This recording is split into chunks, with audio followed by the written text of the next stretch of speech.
Oh, here we go.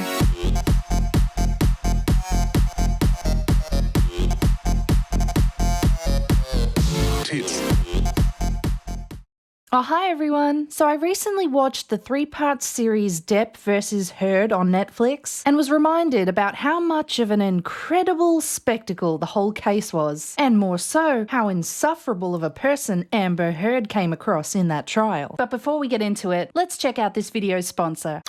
Check out this awesome game, Honkai Star Rail. This new multi-platform galactic RPG comes from the creators at Hoyoverse, the makers of the already successful Genshin Impact. And the best thing about it, it's free to play. With more than 80 million downloads in less than 5 months of its launch, the game is a huge global hit. 10 minutes into the game and you're captured by the intriguing plotline and the space fantasy environments. Search for treasure chests, solve puzzles, explore each NPC's story, and uncover the secrets of the world. Collect more than 20 playable characters with their own unique personalities, backstories, and battle strengths to boost your battle team. The game uses a turn-based battle experience, but is highly tactical, so you'll need to choose your character lineup carefully to defeat certain enemies. Check out these 2 awesome limited 5-star characters, Imbibita Lune and Fu Xuan. He's a destructive type character with a dragon bloodline and has the power to control water to attack his enemies. She is a preservation type character and uses her skills to reduce damage taken to her teammates. Both characters would make great strategic additions to your battle team. The game is regularly updated, and in the new version 1.3 follows after the main Xianzhao storyline, where you'll learn more about the characters and places. They also introduce a new version of the Simulated Universe, a roguelike gameplay mode where you can hone your skills. There are 10 free warps waiting to be won. Log in for 7 days to claim 10 Star Rail special passes for free, which can be used to pull for Imbibita Lune or Fu Xuan. Click the link in the description below to experience these characters and use the redemption codes provided to get 50 Stellar Jade. Happy gaming! It was like taking a refresher course in all the hate and memes that were directed at her as a result of the case. And wow, it absolutely destroyed her image. My dog stepped on a bee. Objection, relevance.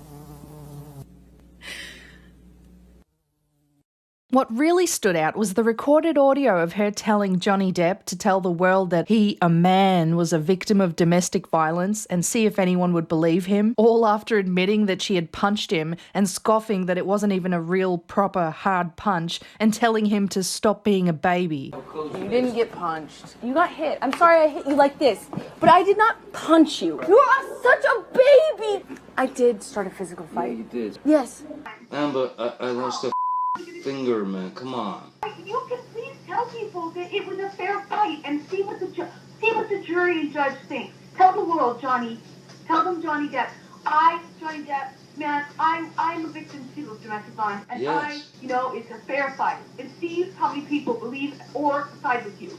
That was really damning, wasn't it? If her perception of what passes as a high enough level of physical abuse to validate domestic violence is that skewed, it really throws the credibility of her own allegations into doubt. So yeah, it reminded me of her and how unlikable she became. Even more unlikable than Rachel Zegler.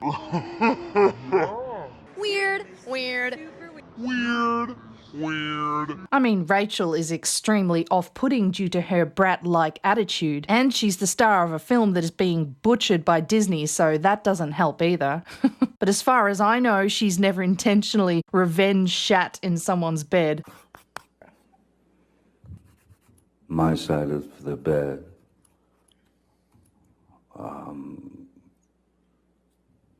was human fecal matter. However, it does make you question why actors like Heard and Zegler are still landing big roles in blockbuster movies. Zegler will star as a lead role in the new movie from the Hunger Games franchise, and Heard's unfavourable disposition hasn't deterred her from being recast as Mera in the soon-to-be-released Aquaman 2. Although I just recently saw the trailer release and she's barely anywhere to be seen. She's maybe in there for like a split second, and if this reflects her screen time in the movie itself, I won't be complaining. She said that her part was heavily cut due to legal reasons or something, but I have my suspicions that it was also a strategic move by the director and the producers. I mean, she's bringing a shit ton of bad press into your film. Makes you wonder why she wasn't just cut from the movie altogether.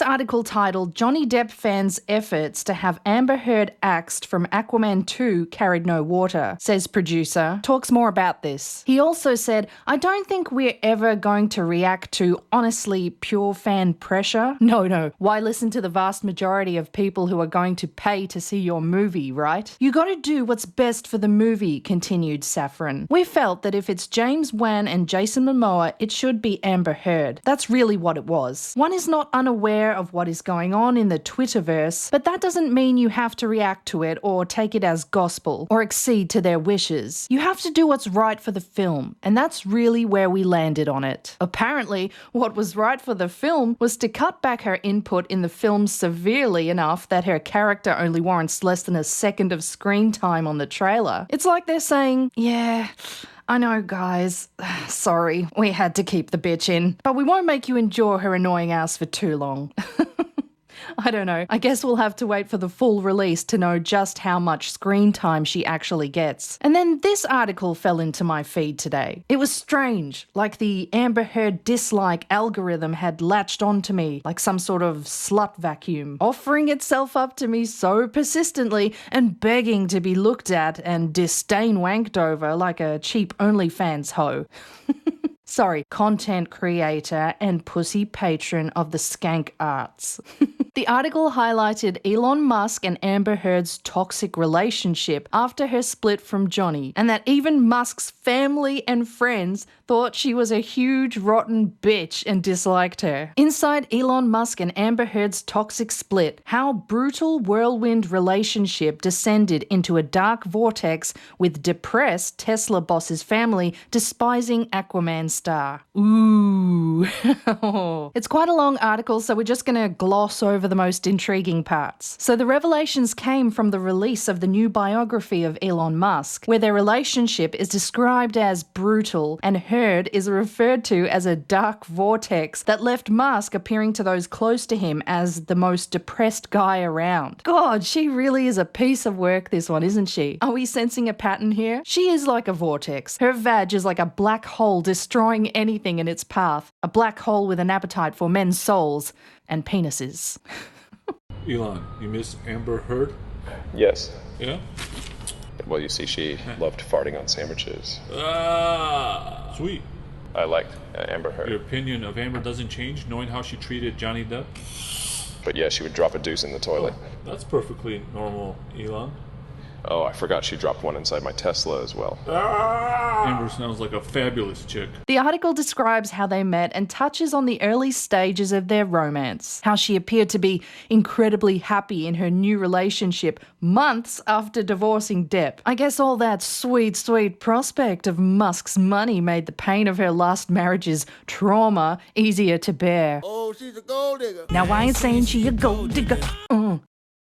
All appeared well. Musk had her willing to do sexy Overwatch cosplay, because hey, if you're a gold digger and a billionaire nerd asks you to do octopus tentacle prawn, you do his bidding and prepare for some squidding. Mind the ink splatter doesn't hit you in the eye. And I'll quit with the ocean puns, because I can't think of any more for semen. You get the gist. Sorry. But according to this biography, it didn't take long for Heard to reveal her inner harpy and the relationship to turn toxic. While both parties maintained a cordial veneer for publicity's sake, the biography revealed the rotten core hiding underneath. The new book, penned by Walter Isaacson, describes the relationship as a dark vortex, while Musk's family, including his beloved brother Kimball, felt as though the relationship with the actress was toxic, with Musk's chief of staff comparing her to the Joker in Batman, who thrives on destabilizing everything. Shit. So she was compared to a homicidal maniac evil genius, basically.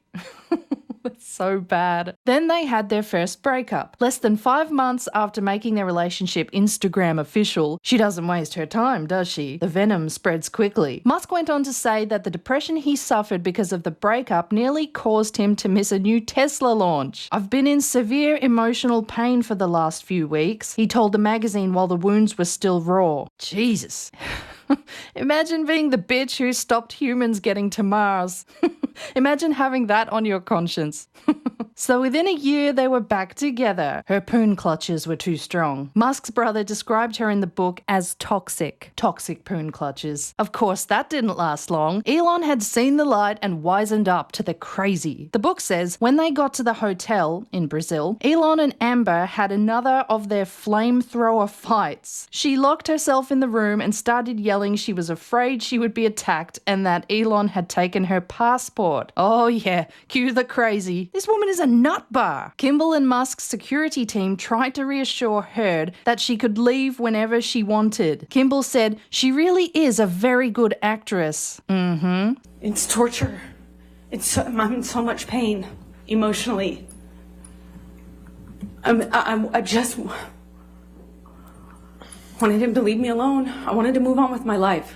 So she will say things that are like, wow, maybe she's telling you the truth, but she isn't. The way she can create her own reality reminds me of my dad. Oh man, it's like what that psychologist who testified for Depp's team diagnosed her with. What was it? Borderline personality disorder or something? She's got a major screw loose. The book says she, Heard, came to the conclusion that Musk cultivated drama because he needed a lot of stimuli to keep him invigorated. Ooh, ouch. Yeesh. I hope that's not an erectile dysfunction swipe. Wouldn't put it past her. Elon loves fire and sometimes it burns him, she says. Oh, get over yourself. Refer to yourself as fire much? Wait, you didn't give him gonorrhea, did you? You did. You gave him penile burning sensation gonorrhea, didn't you? Nasty. Elon Musk's ex-wife and mother of his children herself even classified Amber Heard's personality as chaotic evil. Evil. Yikes. That's pretty fucking bad.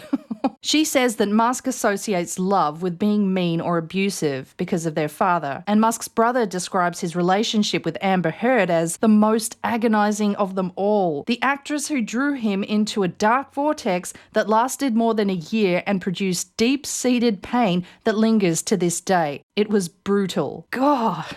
Oh man. Well, it doesn't appear that Amber Heard will be losing her bad image anytime soon. She remains the mother of red flags, everyone. Thanks for watching. Remember to go check me out on Rumble, BitChute, Odyssey, and Twitter. And I'll catch you in the next one. Tits out, everyone.